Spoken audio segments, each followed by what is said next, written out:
bet of the day as the weekend gets started. Saturday, December 3rd. Of course, USA Netherlands. By the time you watch this, it could be over. Hopefully the USA won. We will find out soon enough. I'm here to talk about my favorite play of the day from the college football world. If you're hopping in for the first time, checking out OddsShopper. If you like what you see, we're bringing down all things betting for free. If you like this free content, you want to support us, hit the like button. Subscribe to this channel. Come and join this community. It's been a good time. Yesterday, not a good time. USC. It's an interesting thing. A lot of people are going to say, and I think rightfully so in some regards, Caleb Williams, he hurt his hamstring and that flipped the game. But USC can't tackle. That was a disappointing effort, even from a bad defense. They were absolutely lifeless out there. For this video now, we are 2-2 on the week. We got the rubber match today. Let's see if we can make it a winning week, move to 3-2, get in the green. In addition to that, you want to get in the green, bet 10, win 200. It doesn't get easier than that. When you get the no-brainer, that's as easy as it gets. BetMGM, link in the description. This is what you do. You click that link, follow the instructions, bet $10, deposit, take your $10, bet it on a soccer money line, any soccer money line, $200 in free bets. It is that simple. Let's get to the game. Where are we going? Tough games today. Obviously, these are conference championships.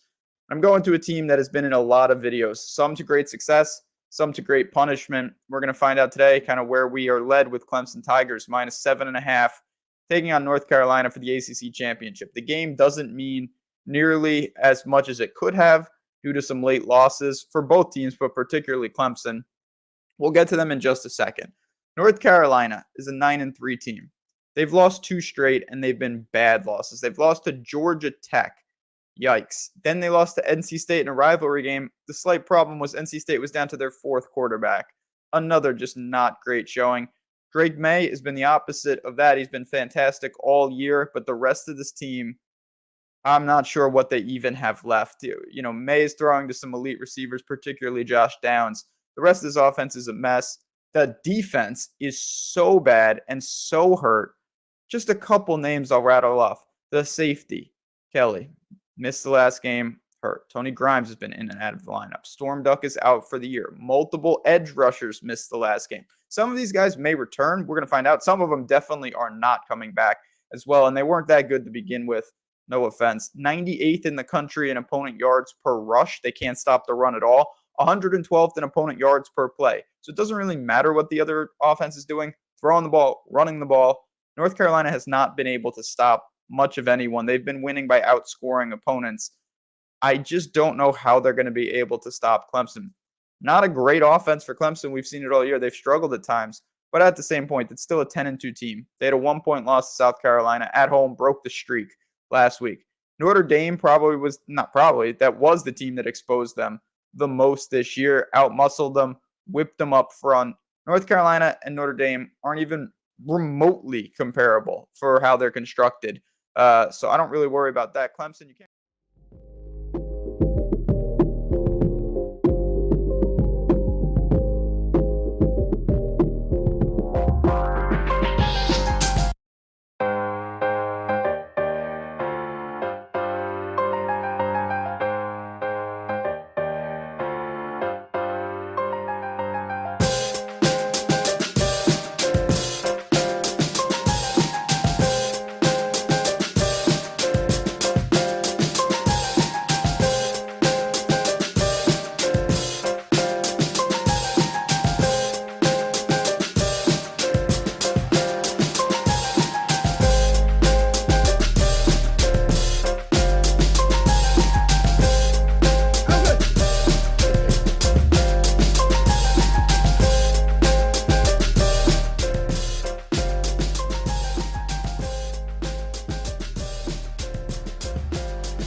I'm just telling him he's got to go lie down under the desk here.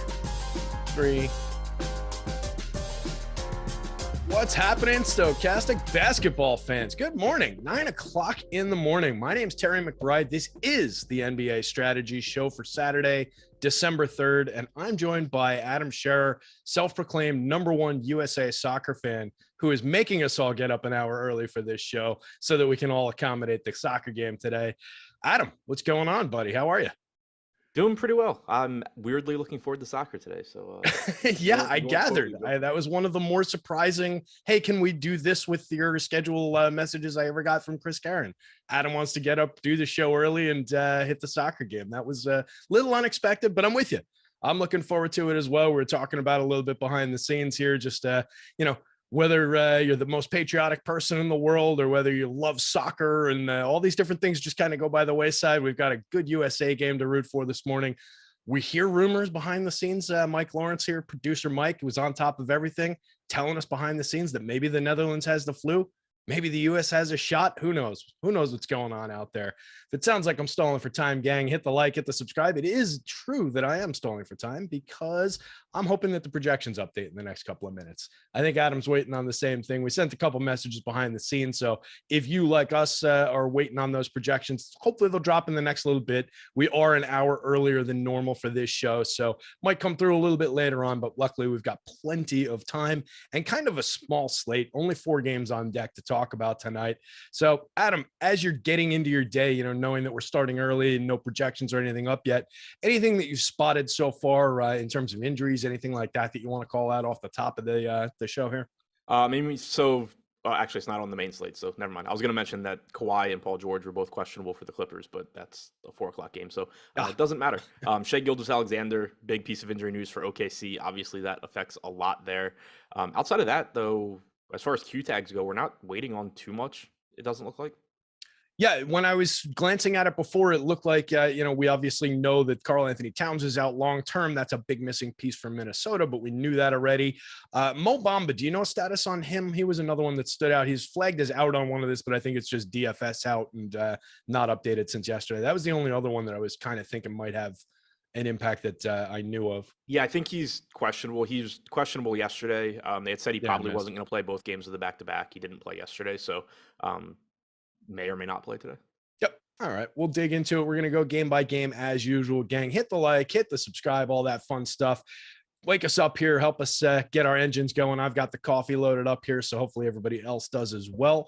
We're brought to you by Prize Picks this morning. Great pals over at Prize Picks, so we'll talk about them a little bit later on, get into the full plug. We've got a BetMGM no-brainer on deck to talk to you guys about, so we'll get into all those different things. If you guys have questions, anything like that, drop them into chat, say hi to us, and give us a couple things to talk about here through the morning. We're going till about 9:55. And I am once again just going to reload this page in the hopes that the projections updated 1 minute ago. Look at that. There we go. Give me a half a sec here, gang. Adam will probably take a quick second here, I think, to update his stuff. And we can hopefully hit the ground running after that. The dog is under the table. He's whining. He's excited about being here. Joker. His name's Joker, everybody. Joker, go lie down, pal. Keep it down. Go lie down. All right. Let me drop this quickly into the spreadsheet here, and we'll get rolling here with these with the game by game analysis. Got that in there. So first one on deck that we'll talk about just to get into things here, Adam, while we're updating everything. We'll talk on that OKC Minnesota game. OKC coming in as 5.5-point dogs, 232.5 total in this one. Decent total. We've got 2 games on the board at about 232. We've got the Orlando Toronto game at 216.5, and then that Portland Utah game at the end of the night sitting in the middle at 226.5. So 3 out of the 4 games, decent sized totals to target here. But as we dive into the OKC Minnesota game, do you have any kind of a read on whether Shai Gilgeous-Alexander is going to play tonight? Knowing that he's the big Q tag that we're kind of waiting on. Yeah, I don't really have a read on it. I think it was a relatively legitimate injury in the sense that it wasn't totally made up last game or anything. So I don't know, how they'll handle it, but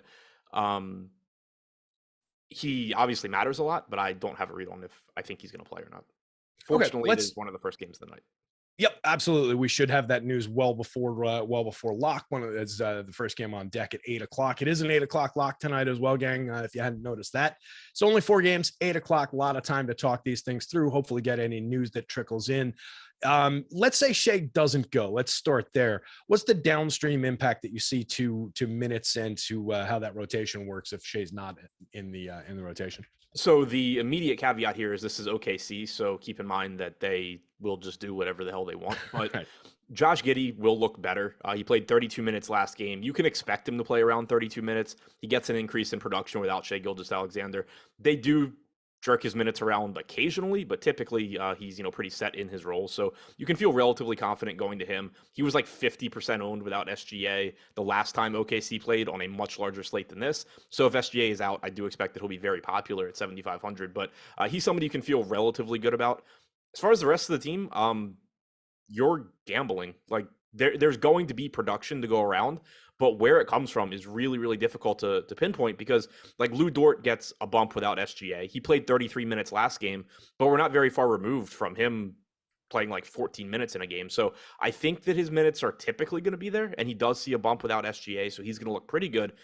Outside of that, I think pretty much everybody expected Trey Mann to start last game. He did not, and by everybody, I mean everybody except me, and then Josh talked me into it. But he didn't start. He came off the bench, still played 26 minutes. You could see him start today. You could see him come off the bench and play 26, but then also, like, he only played 8 minutes in the first half. You could conceivably get him playing 16 to 20 minutes. He's 4K. He's going to look like a good value, albeit risky. If he starts, he looks a little bit better. Pokashevsky gets increased production without SGA, but he started the last game in the first half, didn't start the second half, played a total of 3 minutes in the second half to get to just shy of 18 minutes in the game. So I think the overarching idea here is if SGA is out, it bumps the production for pretty much anybody, Jalen Williams as well. It bumps the production for pretty much everybody, but you still have this OKC team that's just going to give minutes to random people. Yeah, it's just kind of a frustrating team to chase. I don't tend to get to a ton of them unless a big value play emerges or unless it's just an SGA kind of a night where he's got a special price that's making him pop or some kind of a situation that's making him pop. Looking at the board tonight, we don't have the optimal lineup rates in just yet, but some of the boom score probabilities look decent. It looks like we've got it projected up with SGA not playing right now. So most of those guys, it's basically in line with everything that you just broke down, Adam. We've got Josh Giddey pulling around a 20% boom score on both sites. We've got Dort getting a decent number, more so on the FanDuel side at 5,500 small forward shooting guard rather than the $5,900 small forward only over on DK. And then Trey Mann was the one that was kind of interesting to me, just given, point guard eligibility. He's sitting at 9% on the FanDuel slate because he's 4,900 over there, but at 4,000, 26% on the DK slate. That did get my attention a little bit as a value play.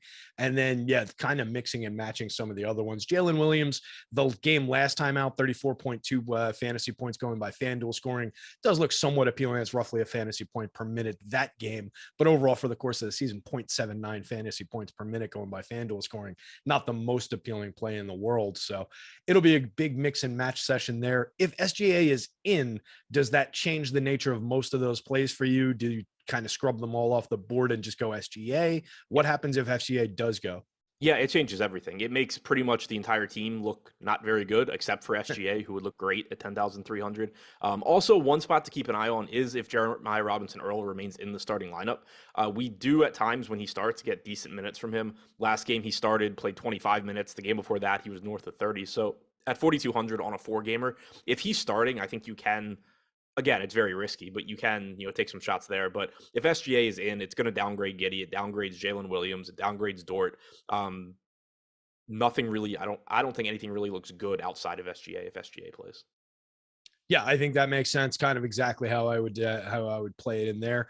Looking at the other side of this one, we mentioned basically, the situation we've had with this team for the last couple of games. Karl Anthony Towns out long term, 4 to 6, but we're dealing with basically a full complement of these guys. I think it was Jordan McLaughlin that Josh called out in the chat as potentially questionable for this one. It was Jaden McDaniels. Josh was just completely wrong. Oh, gotcha.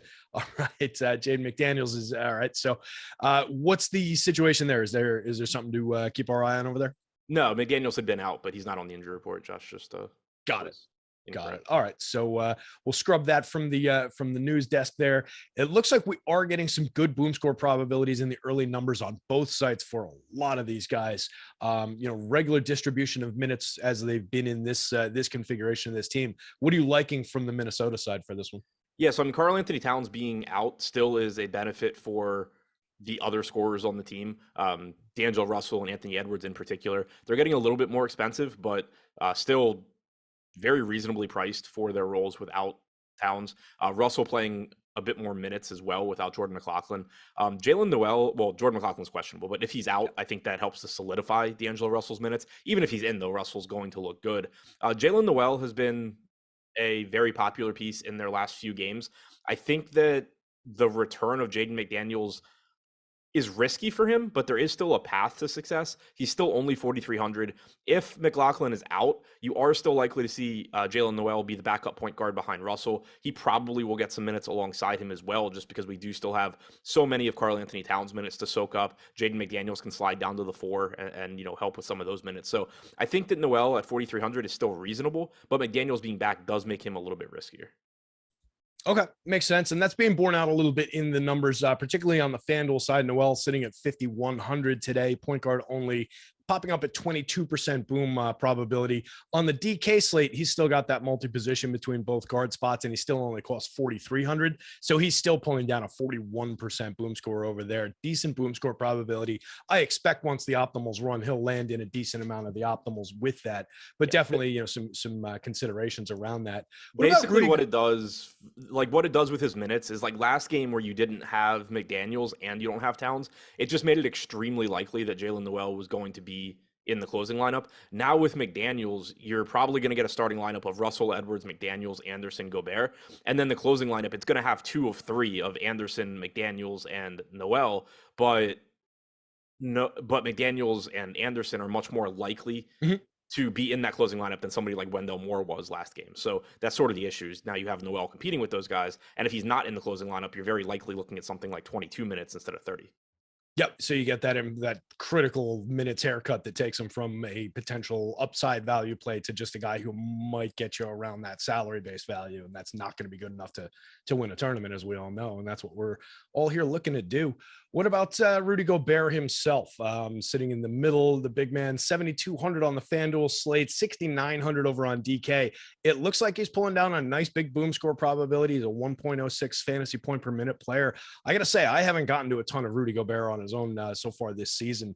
Not sure if that's different for you, but it does look like he could be in the mix today on this 4-gamer. Are you getting to Rudy Gobert in the early looks here? I think a lot's going to depend on ownership there. I really don't know what to do with him. So overall this year, he's been, a productive player, but he's actually been worse without Karl Anthony Towns on the floor, which is weird. It doesn't totally make sense to me. But overall this year, 1.04 DraftKings points per minute with a 20.5% rebounding percentage. If you take Karl Anthony Towns off the floor, though, the rebounding percentage is only 15.8%. He's only averaged 0.9 DraftKings points per minute in 229 minutes. So, again, it doesn't make sense, but it's not the smallest sample, especially for something like rebounding that, should stabilize relatively quickly. So I am a little bit concerned there. By comparison, when Towns is on the floor, Gobert's got a rebounding percentage of I think like 23.1%. So it's a huge difference, and I'm not really sure what accounts for it. But I want to pay a lot of attention to the ownership, because if he's relatively low owned, especially after disappointing last game where he played poorly and was in foul trouble, if he's relatively low owned, I like getting there, just because at the very least, I think you should get around, average production, a little over a fantasy point per minute from Gobert, and potentially increase playing time without Towns. And then there's also the chance that, those numbers just rebound and he does end up seeing just better numbers without Towns on the floor. So if he's relatively low owned, I like going there. But if you get a lot of ownership coming into Gobert and people are just assuming that Towns being out makes him better, then I like the idea of not getting there, because so far the numbers really haven't borne that out. Yeah, that makes a lot of sense. So definitely something to keep an eye on there. I wouldn't expect that it's going to push up toward the boom score numbers of these 40% range. But if we see him come in with an optimal rate in the high teens, the low 20 type range, that might be around where his ownership is. So you might end up seeing him as a negative leverage play. You can read the slate that way. You can start reading into just what his popularity looks like. And I think that's an interesting trigger for it. Just use the popularity and follow what people's expectation of Rudy Gobert Gobert is. So if the people are a little bit reactionary to the week last game, yeah, get on it and play it if he's under owned. So there is definitely some upside there at that salary if that rebounding comes around. Is that something, knowing that you don't necessarily know where it's coming from or what's causing that, and it's not something admittedly I've looked at all, is it something that you would expect over the course of the season still to normalize, or do you think we're dealing with a legitimate this is a thing type situation? That's what I'm not really sure about. And that's why I think the ownership is really important here, because it's not like a massive sample, and there's certainly one good game basically without Towns can just like correct these numbers. But at the same time, it's enough to be concerning for me. It's, like 400 and something possessions over 200 minutes. And especially with it being rebounding where he's just not getting them. I don't know what the reason is. I don't know if it's, schematic based. I don't know if it's the other thing that's weird is, like, regardless of who's on the floor, you expect Rudy Gobert to be near the basket. Like, It's not like it's a situation where, if Karl Anthony, like, they use Karl Anthony Towns to space the floor, but then if it's Kyle Anderson, they don't. Like, it's still going to be Gobert by the basket. Right. They're not going to kick him out of the paint. So I don't know what the reason would be. And it makes me think that it normalizes, but also just the fact that we do have some semblance of, a reasonable sample where it's awful just makes me kind of want to do the opposite of whatever the field's going to do. Yeah, and that's just, the numbers that you threw out before. That's a noteworthy gap. That's what made me, so curious about it. So that's something to keep an eye on as the next few games go by and this next portion of the season. Something I'll definitely be looking for if I pull this game up later on. Anything else from this one to call out, or should we move our way along? No, I think that's it. All right. Sounds good. Guys, make sure to hit the like, hit the subscribe out there. It always helps us out. I didn't actually copy and see if there was anything interesting in the plug for hitting the likes, but typically it mentions something in there about checking us out on podcasts in podcast form for all your different shows, all your different favorite Stokastic shows. That's probably still the case. So make sure you're checking it out on your favorite podcast platform. If you listen to one of the pods, give us a 5-star review. Well, hopefully you like it. Hopefully we earn the 5-star review, but if you get the chance, it does really help us out if you can give us 5 stars. We've got a no-brainer bet up with BetMGM that we'll talk about real quick. This one's already taken care of because it's for the entire tournament. The only thing that needed to happen was for a team to score a goal during the World Cup, and that's already happened. I'm pretty sure. There's not a ton of scoring in soccer, but I'm reasonably sure that at least one goal has been scored in all these games that I've been seeing on TV. I haven't actually seen it get scored live yet, but I'm confident we'll see at least one at some point. So all you have to do is go to BetMGM, pop $10 to win $200 on any money line. If you put a bet, that must be on a pregame money line on one of these soccer games. And the whole plug here says, we're excited to share that we'll be turning on a bet and get offer for the World Cup kicking off on 11/20. Well, that's old. Hopefully this is still valid. Soccer bet, $10, win 200 anytime a team scores a goal. Note for marketing. This is like internal notes. This is a interestingly written plug here. It's paid out in free bets, which is important. So the key here, guys, is go over to BetMGM, our great partners. They do this a lot. So you guys are probably familiar with this plug by now. You bet $10 on any money line in the World Cup. A team has already scored a goal, so they're automatically going to give you $200. It's that easy. It's pretty straightforward. It's for first-time depositors only over there. You got to put it on a pregame money line. Simple enough. BetMGM, go check it out. Guaranteed $200 for your $10 there. Adam, let's move along to the next one here on our board. We've got Orlando at Toronto. This is the game with the low total, 216.5 total. Orlando coming in as big dogs, 10.5-point dogs. We mentioned Mo Bamba up at the top of the show as potential injury news. We know that has a decent impact on the front court situation with Orlando. Let's start with Orlando, the away team here. What are you seeing? It looks like we've got it projected up without Mo Bamba in there. So what are you seeing just as the general nature of this rotation today and any standout players? Yeah, so I mean, Bamba's status matters, particularly for Mo Wagner, who got the start yesterday. Wagner started. He played 36 minutes. That's a lot more than I'd expected him to play. I think I had him at 26 or 28. It's actually really surprising he didn't produce better. So if Bamba's out and Mo Wagner starts, that's going to make Wagner look like a good value at just 4,700. If Bamba is in, then Mo Wagner should not matter at all. Bamba is 6,100. So if he starts and isn't going to be limited, there's some appeal to him in tournaments, especially on a 4-gamer.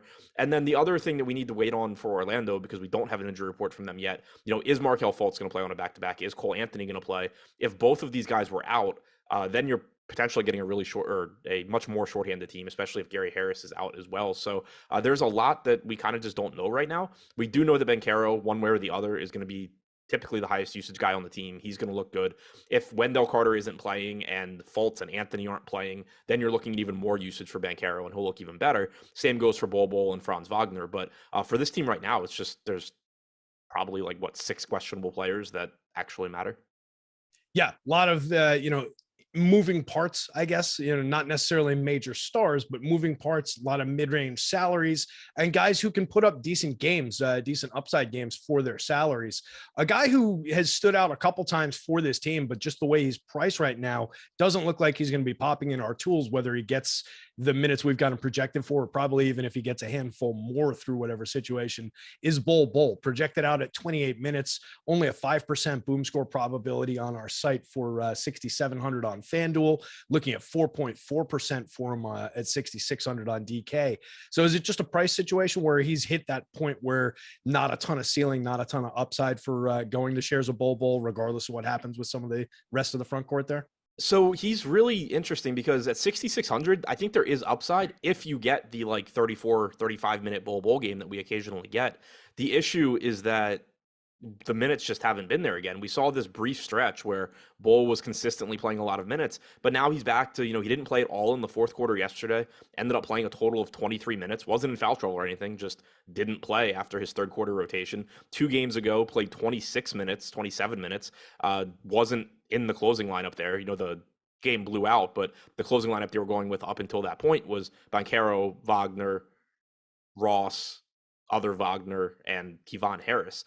So they just, the last few games at least, haven't been emphasizing getting Bol those minutes again.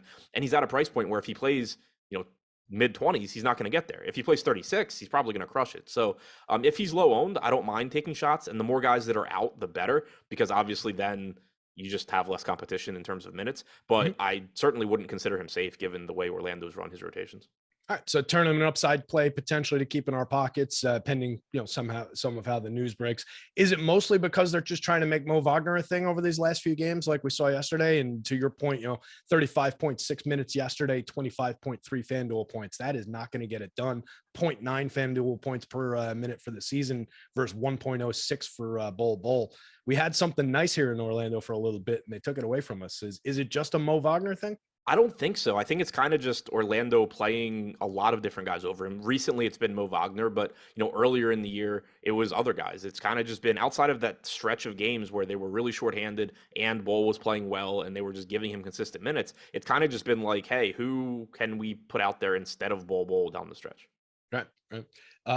As far as Wagner goes here, power forward on FanDuel, 4,200, 4,700 power forward and center on DK. Kind of a spot where you just go right back to him if he's in that starting lineup. No questions asked, right? Basically 20% boom score on DK, 25 on FanDuel. No real issues with going right back to him here, right?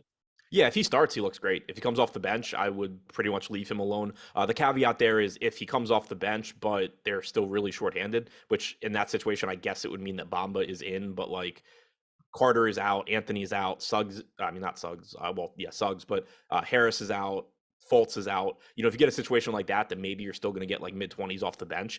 And assuming he's low owned, it's not a crazy contrarian play. But realistically, Wagner's going to either be a really, really good play if he's starting or pretty much out of the conversation if he's not starting. Yep. So it should be pretty clear cut going by the tools if everybody's checking it. All right, Joker, we know when you want to play Mo Wagner, we got it.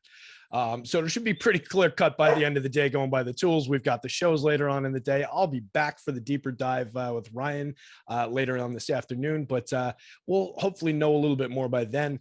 On the other side of this game, looks like the Raptors, a lot of the times when we get this team, they just kind of are who they are when they're healthy, when there's not pieces missing. And it looks like they're relatively close to health here. Most of the important rotation pieces, I believe, are on the board here, unless I'm missing somebody. So what are we thinking in terms of going to the Raptors side of things? Nobody's really popping through the top of tools. Yeah, back-to-back for the Raptors. So there's a chance that we get something surprising on the injury report, but assuming that everybody that played yesterday is in today, we're pretty much just back to the Raptors looking normal. Pascal Siakam played 32 minutes, but he was in massive foul trouble in the first half, lost 7 to 8 minutes there. I think there's a very good chance that you're getting your typical, 37, 38 minutes from him today. Fred VanVleet got up to 41 minutes yesterday, so he just got back to normal. We know that his rates take a hit when Siakam is in, but even at the beginning of the year when Van Vliet was struggling and had like a 17% usage rate alongside Siakam, he was still averaging about a fantasy point per minute. If he's going to play 38, 39, 40 minutes at 7,300, there is some upside there.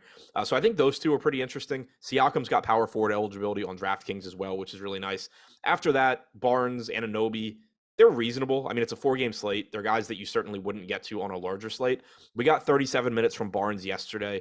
He does, typically play 34, 35. Anunoby got his normal 38. So I think they're both sort of just secondary options because it's a 4-game slate. Van Vliet and Siakam are the two that I actually like getting to. Yep, makes a ton of sense. And again, it's just, kind of borne out in the tools. I would say looking at the FanDuel slate, you can get a little bit maybe out of OG Anunoby sitting at 7,400. The price seems a little high in terms of who he is. Small forward shooting guard eligibility, 20.61% boom score was what popped out to me, 36-point FanDuel projection. The money seemed a little, now that I'm reading it though, it seems a little high. So I'm curious to see where that comes out in our optimal lineup runs. He's a decent enough player, but a 0.99 FanDuel point per minute guy, not exactly, jumping out in terms of the production. But yeah, definitely want to be in the Pascal Siakam business. He's the guy who stands out to me on the FanDuel slate in terms of everybody else who's just kind of set up to do what they normally do. Van Vliet, even just 12% off boom score on the FanDuel slate, kind of looks at 8,000. The 7,200 is really appealing over on DK. As far as the lower end, the back end, Gary Trent's of the world, anybody like that you'd be looking for, anybody off the bench if we were hypothetically creating a situation where somebody sits, anybody that you're going to be looking to target coming off the bench and stepping into the rotation, like what would be a downstream impact? Yeah, I mean, if you were going to somebody off the bench, I think it would be Gary Trent at 4,900, just hoping to get a game where he shoots well. We saw him play a ton after Van Vliet was ejected 2 games ago. Obviously, you can't count on that happening again. He closed yesterday and played a total of 25 minutes. That I think is more in line with what you can expect. We got Christian Koloko starting yesterday. He played 22 minutes. I don't expect Koloko to be in the closing lineup. I do think Gary Trent's going to be in there a lot. So you're probably looking at a typical role where Trent plays 25, 26 minutes. And then in games where either he's playing really well or somebody ahead of him gets hurt, in foul trouble, whatever, he can play more. So I do think that there's some upside there if he's low owned. But again, it's a spot where if he's actually getting ownership, I will gladly just not play a popular guy playing, 25 minutes. Sure, absolutely. And it definitely is a price discrepancy on Gary Trent also between sites today. He is 6,100 shooting guard small forward on the FanDuel slate. Does not look overly relevant at that number, but at the 4,900 on DK, certainly a little bit of upside left. Also shooting guard small forward over there. Anything else from this one? The lowest scoring total on the board? No. Koloko played 22 minutes. If he starts, he's probably playing anywhere from 16 to 24. He's 3,200. Shouldn't be any sort of a play that you're excited about getting to, but with it being a 4-game slate, if he is unowned, you can just hope he, grabs a few blocks. Okay, makes some sense. Would you consider him at 3,700 on the center only side over on FanDuel, or is he just kind of not enough production there? Yeah, I don't think you're getting enough production there. Yeah, I would kind of zero that out. Same here. All right, let's take a quick look and let's knock out a piece of business here, gang. We will talk about our pals over at Prize Picks. Prize Picks is a great site to play on. They're running daily prop-based contests. So you're not playing against a massive field of people. You're not playing against sharks and optimizers and mass entries and this, that, the other thing. You are just building prop-based cards, and you're basically, you just need to hit all 5 of your picks. So you put together a 5-player lineup. It can net you up to 10 times your entry fee if you get all 5 of them right. You can miss one and still pick up a prize from Prize Picks over there. So you don't have to even get them all right. They've got cross-sport entries, so you can pick some props from the NBA, a couple NHL, a couple off the NFL board, a couple off the World Cup board. I'm sure they've got over there. There's a lot of different options to Prize Picks. So you can put it all together. We've got projections up at the site where we're doing projections for props that you can use against Prize Picks' props here, and you can use those same win rates to put together your confidence cards against Prize Picks. It is a great way to make a lot of money quickly in betting player props, guys. We have a $100 deposit match bonus over there as well. So I'm sure there's a link in our little video description below here on YouTube. Click that, go over to Prize Picks. You get a $100 deposit match when you sign up with those guys. So best site in the business, gang. We'll talk about our Stokastic lineup generator next. But before we do that, we're going to jump to the Houston Rockets at Golden State Warriors. 232-point total in this one. Rockets coming in as 9-point dogs in Golden State. Adam, what are we seeing from the Houston Rockets side of things? Yeah, so another team on a back-to-back. We'll have to wait for an injury report, but it's pretty much assuming the normal guys play. Kevin Porter Jr., Jalen Green, Alperen Şengün, they all look good here. Should be a very fast-paced game against Golden State. Obviously, there is some blowout risk because Golden State is a lot better than Houston, but there's also a chance that Golden State just sits their entire team here, and that would alleviate some of that risk. So Kevin Porter Jr., Jalen Green both look good. Alperen Şengün, only 6,200, I think, looks the best out of that group. And then one other spot to pay attention to is with it being a back-to-back, we certainly could get Eric Gordon ruled out, which would most likely mean a start for KJ Martin. He's only 3,800. He would look like a very good value if he's in. If Eric Gordon does play, Gordon's a reasonable value, should play around 30 minutes at 3,900, but Martin, I think, would look a little bit better, would likely play a couple more minutes than Gordon as well, as long as he's able to avoid foul trouble. So I think that the priority is Şengün. After that, I think Jalen Green and Kevin Porter look good. We have seen increased assist opportunities from both guys recently. Didn't translate yesterday. I finally bet on Jalen Green assists, and he didn't come remotely close. But in general, you have seen those numbers tick up over the last month or so. So that's been good to see. All three of those guys are going to look good. All right. Makes sense. Have you found yourself doing a lot more sports betting now that it's legal the last couple of weeks in your state? Not too. So mostly I've just been doing it when I'm like watching a game and I want something to sweat. Yesterday, I actually remembered to open a sports book while I was doing my NBA projections. So I got down like 7,500 on props last night. But yeah, that's the first time I've done that. Okay. All right. I'd say that's a pretty big guess, though. I mean, that's a nice little total to be putting in on some lines. So yeah, big guess. It ended up losing like $30, so it was just a massive. Okay. All right.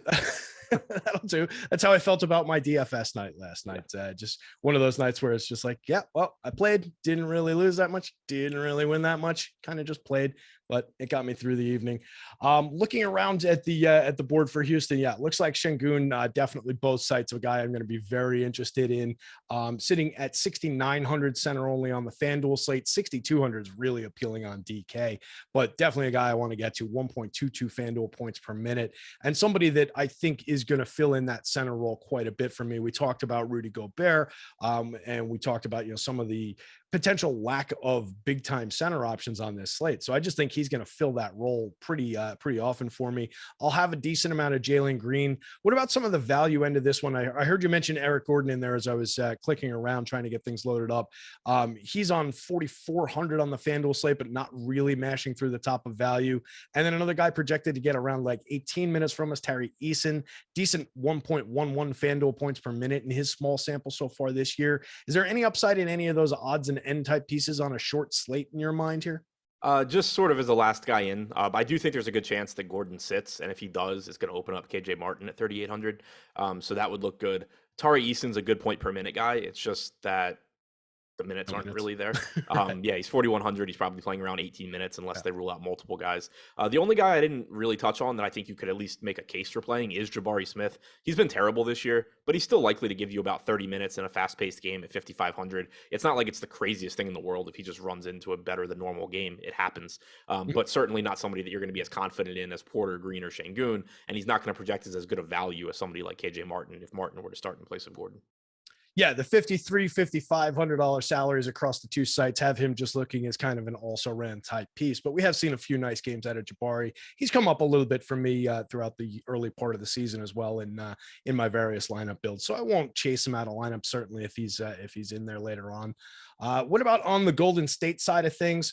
Looks like we've got a basically regular complement of Golden State players, at least at this early point in the morning. So we've got known commodities in guys like Steph and Clay and Draymond and Andrew Wiggins, all of whom are getting decent boom score looks on the FanDuel slate, decent looks on the DK slate in the mid-teens into the 20s. Who do you like from Golden State? Are you going to be going to this team a decent amount given the total here and given the upside 10-point favorites? And with that, any concerns about blowout risk? I expect to be going to this team a lot. I just have no idea who's going to be playing for it, with it being a back-to-back. We've seen them at times rest everybody. The last time, I think it was the last back-to-back they had, is when they rested the 4 starters. They started Kevon Looney to keep his consecutive game streak intact, played him 6 minutes, and he never came back. This is another team where we're going to have to keep an eye on the injury report. It could be drastically different, but assuming that the main guys play, I'm assuming for now, at least for the sake of the conversation, everybody except Clay plays. Then you're looking at Jordan Poole looking like a fantastic option at 5,800. He has a 40% boom percentage in the boom bust tool right now. Steph's going to look very good at 10-9 in a good spot. Wiggins, Green, Looney, you can always be happy getting to those guys as well. But I think Jordan Poole at 5,800 would be the very, very clear priority, assuming that Clay is out. And then you just get to a situation where, if they start resting other guys, Poole just looks better and better and better the more guys that are out. But then you start, getting down to your Kuminga and DiVincenzo type guys, if Wiggins were out or if Draymond is out, where they can step up.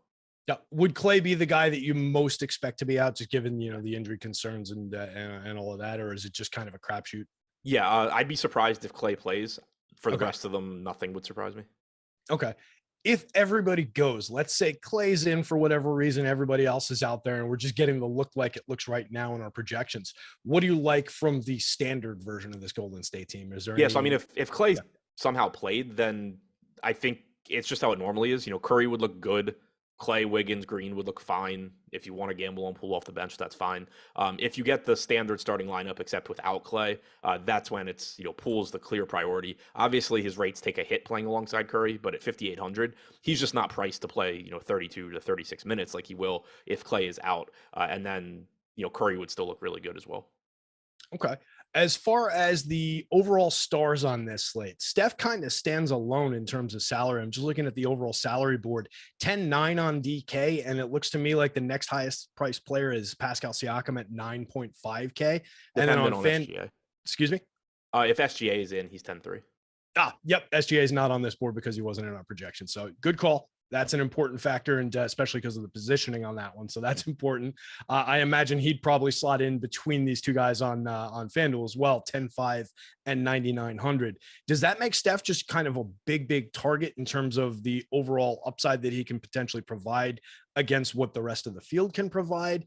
Does that make him somebody that you think is going to get a little bit over-owned in this? What does that do, like him being the standout star, assuming there's no SGA on this slate?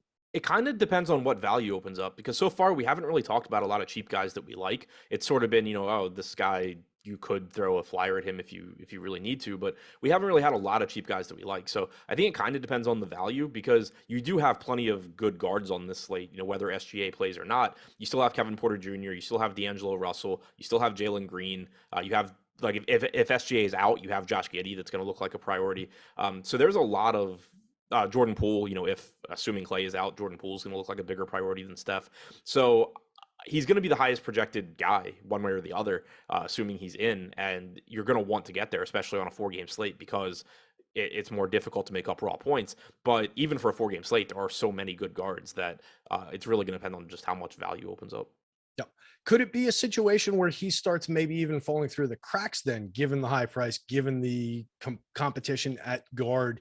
And it could even seem like a situation, just as I'm thinking it through, where with some of those emergent values, let's say we get a big must-play Giddey type situation, with some of those emergent values, those might pick up a lot of our optimal rates. So it's even something that might slip through the tools a little bit, just in terms of raw upside. If Steph starts to slip in terms of his popularity and going a little under-owned, even if it doesn't necessarily show through in our leverage score, just on general ceiling, does that make him worth chasing a little bit?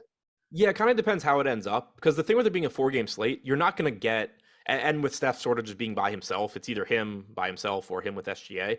You're still going to get ownership coming in there no matter what. Like, even if good mid-range plays open up, this isn't going to be like yesterday where, all of those pay-up guys were 5-6% owned. You're still going to get, 15-20% at minimum going to Steph. Chances are a lot more than that. So it's more likely to me on a slate like this that unless the ownership does, truly get down to like 10-15% somehow, that I probably, if we assume mid-range, really good mid-range plays open up, that I end up just kind of heavier on them. Okay. makes some sense. And just in terms of the slate overall, since, as you said, we haven't really hit on a ton of value guys. Now, it'll probably completely change by 8 o'clock tonight, and there'll be value all over the place. But just looking at it, people always like to talk stars and scrubs versus balanced. It seems like a balanced build kind of a day. It seems like that's going to be what's coming through a lot of the optimizers, at least as things stand so far. Are you seeing it kind of the same way? Yeah, and for what it's worth, we got ownership a few minutes ago. We have Steph right now on DraftKings at 22%, so pretty much where I just said. Right, but, exactly what you just pegged. What do we even need the projections for? Look at this guy. Right, yeah, so, I mean, that makes sense because, like, at the top, you have Kyle Anderson pulling 40%. That makes a ton of sense after he played 39 minutes last game. You know, he's probably going to play low to mid-30s here. You have Jalen Noel pulling a lot. You have Trendon Watford, who we haven't talked about. But then it's a bunch of mid-range guys. D'Angelo Russell, Yusuf Nurkic, Poole, Simons, Gobert. So I think that's where you're going to see people really building through. Yep. I can get behind that idea, and I'm just going to pull those updates with the ownership into my spreadsheet here as soon as I think of, let's say one more thing to ask you about the Golden State Warriors. What about Draymond? 6,300 just kind of is who he is for me on all slates. 0.97 FanDuel points per minute, priced around the right number at that price. 6,200 on DK, power forward only. He's power forward and center on FanDuel. I don't think the center eligibility is going to matter all that much. I see him landing mostly in the power forward spot. But anything special about the situation for Draymond, or how much Draymond do you expect to have in your life tonight? Yeah, nothing really stands out. You know, basically a fantasy point per minute guy in a good spot if he plays, likely to play 30 to 32 minutes. But yeah, like I think he's probably the second most likely guy not to play behind Clay, in which case you're going to most likely see Jonathan Kuminga look like a really, really good value. But if Draymond is in, then he's just sort of a guy to fill out your lineups. Like, he's not going to look like a top option. He's basically just priced where he should be. Are we done with the days of like the Draymond big upside games, and we're just going to kind of get like a lot of Draymond is who he is? These, 40.8 points on FanDuel last time out, and 35.9 minutes, just around a point per minute type of a guy without many ceiling games. Is that just kind of who Draymond is these days? Yeah, I mean, I think he's basically a fantasy point per minute guy. They're running him with the second unit now, but I don't think that really changes his fantasy value too much, since so much of his value does come from being a playmaker. So having Steph Curry out there is actually useful. Yep, makes sense. Let's see, guys, if you haven't checked it out yet, make sure you're hitting the lineup generator over at Stokastic. It is the perfect tool for building winning lineups for any NBA DFS contest. It's a cutting edge algorithm. It analyzes player data and trends to help you make the best choices for your lineup. It's got an easy to use interface. You can have your lineups built in seconds, so you don't have to spend hours researching players. You don't have to spend time waiting for your lineup optimizer of choice to build out tons and tons of lineups for you. Everything is in your hands, in your control. Few different clicks, and you're off and running with your lineups. You can export them so that you can pop them into CSVs. You can get them uploaded to the various sites of choice. Get an edge on your opponents by using the Stokastic lineup generators, powerful contest simulations today.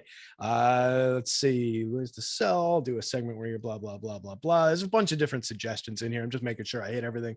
Looks like I did. So check out the lineup generator, gang. Make sure you're going over to stokastic.com and pulling that up to build your lineups tonight. Last game on deck. Looks like we got about 10 minutes, 11 minutes. So we timed this out fairly well. Portland Trailblazers, 4.5 point dogs going into Utah to play the Jazz. 226.5 point total on this one. What stands out to you from the Portland side of things, Adam?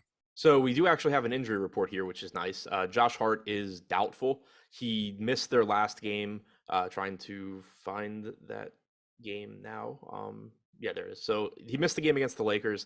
You got Trendon Watford in the starting lineup. Watford played about 31 minutes. He was not in the closing lineup. They had Shadon Sharp in there over him, and then Watford came back in for garbage time. But it was a pretty appealing rotation overall. Right now we have him projected as one of the highest owned guys on the slate, trailing only Kyle Anderson.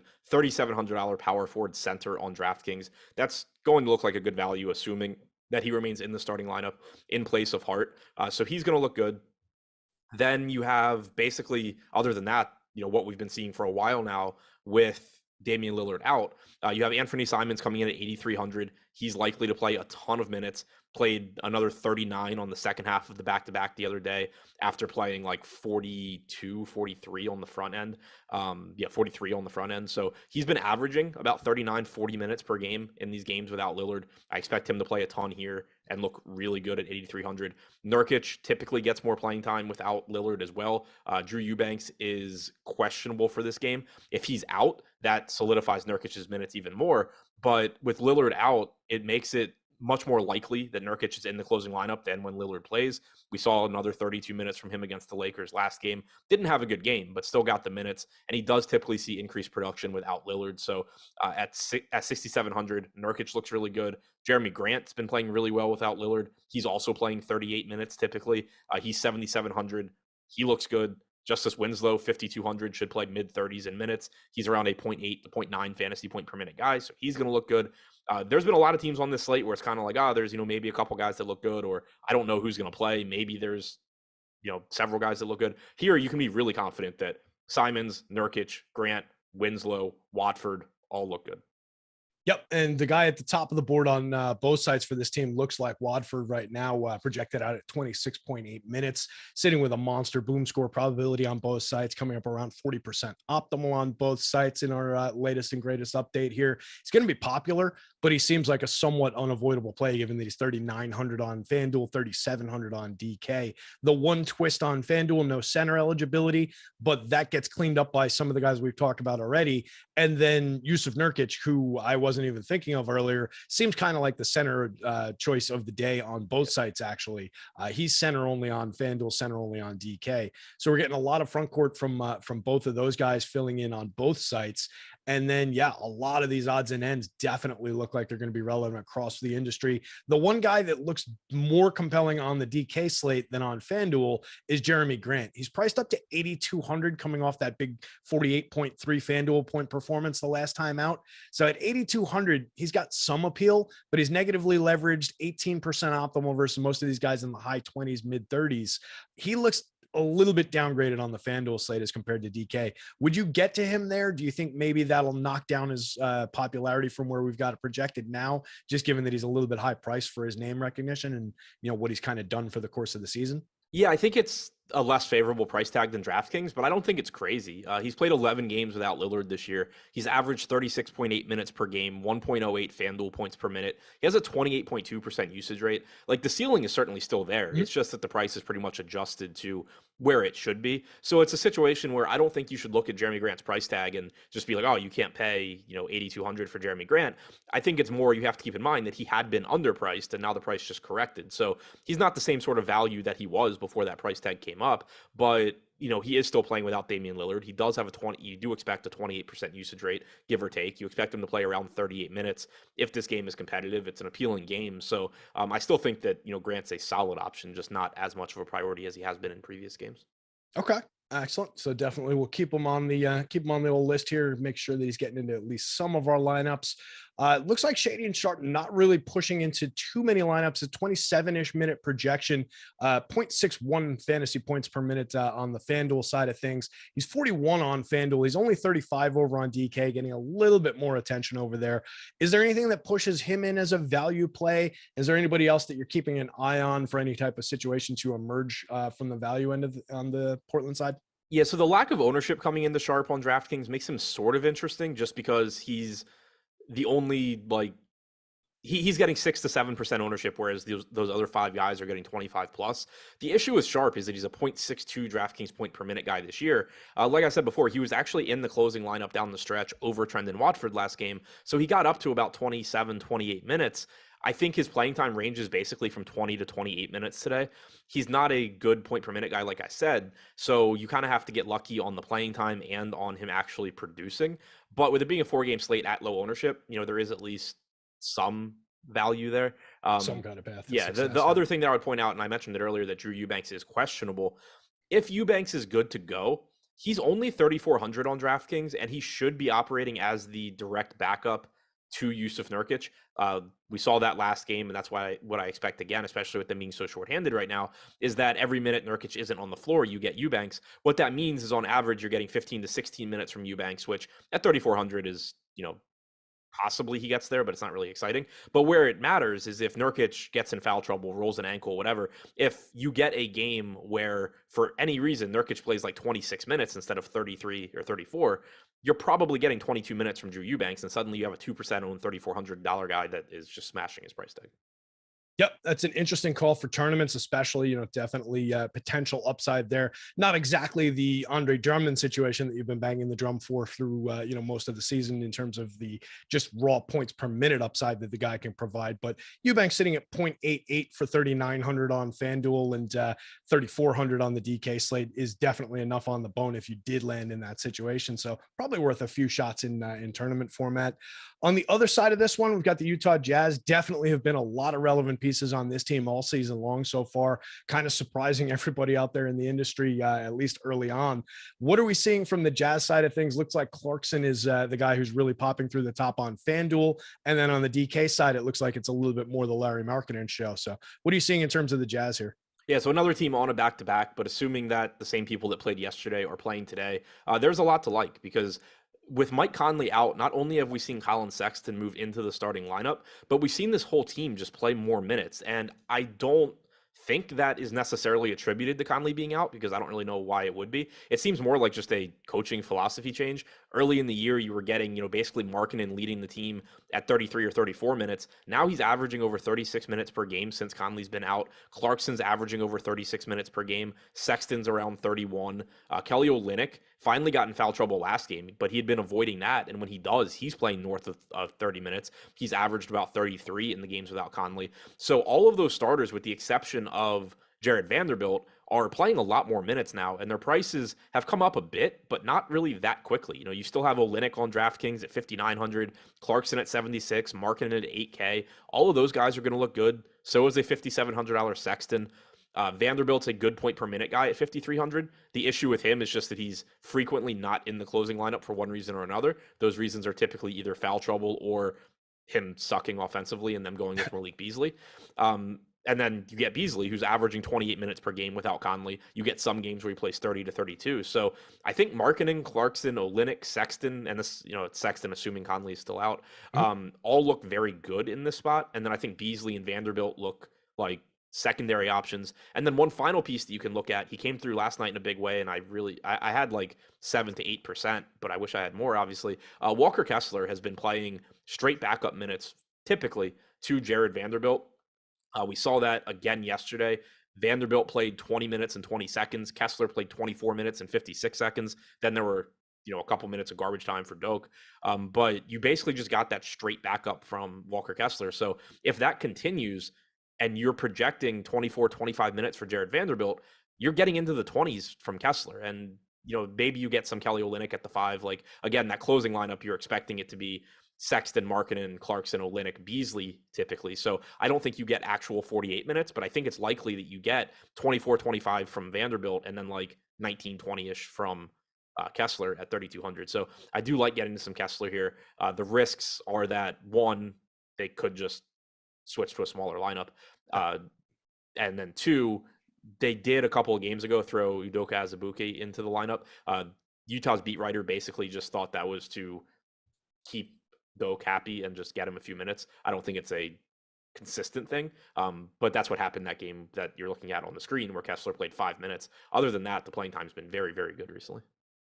All right. Yeah, definitely a target to keep in mind from the value range, especially, a lot of potential tournament upside if you do land in that situation where he sees 25 minutes last night, like you said, 39.7 FanDuel points, FanDuel fantasy scoring. So definitely some value there. My question becomes with that, and we're running out of time here, at 4,000 center only on FanDuel, we run into that situation again.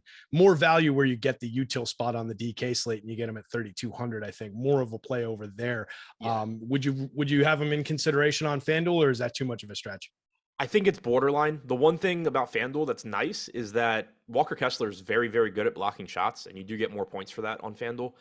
So that's nice. But again, like, it's always risky using your one center spot on a 4K guy that might play like 18 minutes. The other thing, though, is we might not even really have centers to play on this slate.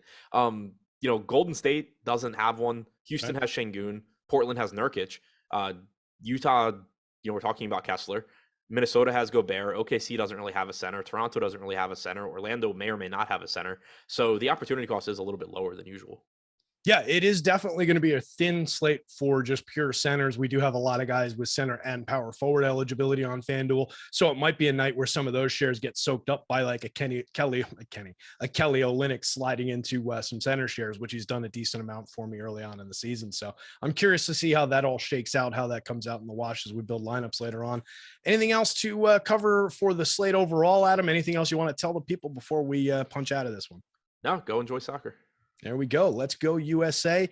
Gang, stick around. We've got content all day long here at Stokastic. Let's see what's coming up. 10 o'clock, right on our heels, we've got the NHL strategy show with Josh and Cliffy. 11 o'clock to noon, college football live before lock with Ben and Matt. 1 o'clock to 2 o'clock, NFL strategy show with Greg and Neil. 5 o'clock, MMA live before lock with Jason and Pete. I'm back at 6 with Rinpack for NBA deeper dive. And we've got NBA live before lock from 7, taking it all the way up to 8:30 post lock with Greg and Matt Lamarca. Full day of content, gang. Stick around for it. We appreciate it. And we'll talk to you later on. And hit that like and subscribe if you can still hear me. I always forget that.